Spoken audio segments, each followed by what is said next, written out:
তখন মালায়ুরা কি জবাব দিত এটা শুনলে আপনার অবাক হয়ে যাবেন।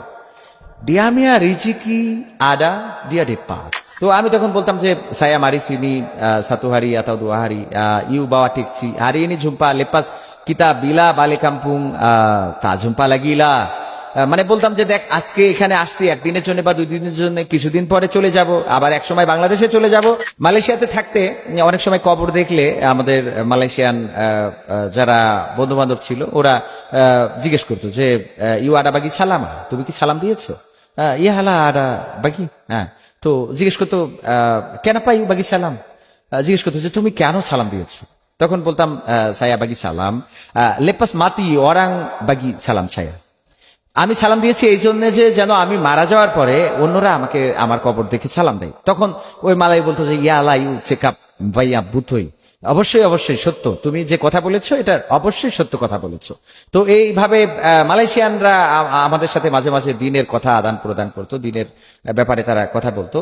আমি যদি আরো একটা কথা স্মরণ করি সেটা হলো এরকম যে অনেক সময় কোনো ট্যাক্সিতে উঠলে এই ট্যাক্সি ড্রাইভার দেখা যাচ্ছে যে বিদায় নেওয়ার সময় বলতো যে বলে ঝুম্পা লাগি লাইন কালি ইনশাআল্লাহ, তো তখন মানে আবার দেখা হবে তোমার সাথে পরবর্তীতে ইনশাআল্লাহ। তো আমি তখন বলতাম যে saya mari sini satu hari atau 2 hari, you bawa taxi. Hari ini jumpa, lepas kita bila balik kampung tak jumpa lagi lah. মানে বলতাম যে দেখ আজকে এখানে আসছি একদিনের জন্য বা 2 দিনের জন্য, কিছুদিন পরে চলে যাব, আবার এক সময় বাংলাদেশে চলে যাব, এবং এরপরে আর তোমার সাথে দেখা হওয়া সম্ভব না। তখন ওই মালায়ু প্রশ্ন করতো ইউ মুসলিম বুকান, মানে তুমি কি মুসলমান না? হ্যাঁ হ্যাঁ, ইয়া আলা saya মুসলিম, হ্যাঁ অবশ্যই আমি মুসলিম। Kalau you Muslim lepas mati kita boleh jumpa dalam surga. ও বলতো যে যদি তুমি মুসলমান হও তাহলে তোমার সাথে অবশ্যই দেখা হবে, সেটা দেখা হবে জান্নাতে, জান্নাতের ভিতরে তোমার সাথে আমার দেখা হয়ে যাবে, কারণ তুমি মুসলমান এবং আমিও মুসলমান। আল্লাহু আকবার, আল্লাহু আকবার। কত কনফিডেন্স!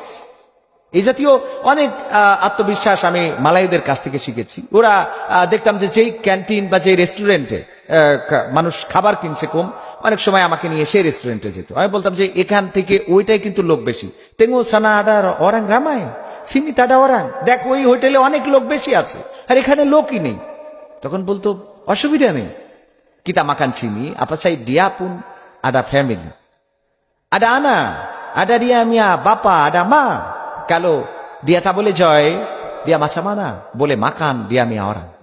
যদি সে বিক্রি করতে না পারে, তার তো পরিবার আছে, তার সন্তান আছে, তার মা আছে, তার বাবা আছে, তার ফ্যামিলি আছে।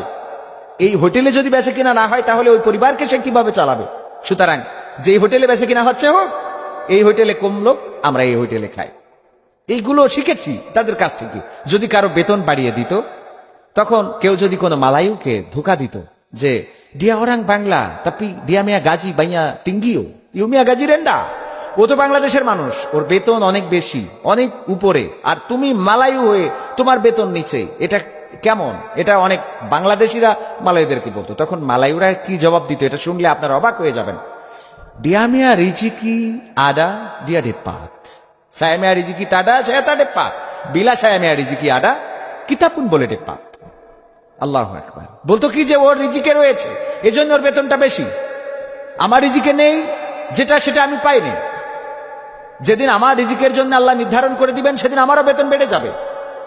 এটা নিয়ে টেনশনের কিছু নেই, এটা নিয়ে চিন্তার কিছু নেই। এই যে রিজিককে বিশ্বাস করা যে আল্লাহ রাব্বুল আলামিন তার জন্য নির্ধারণ করে রেখেছেন,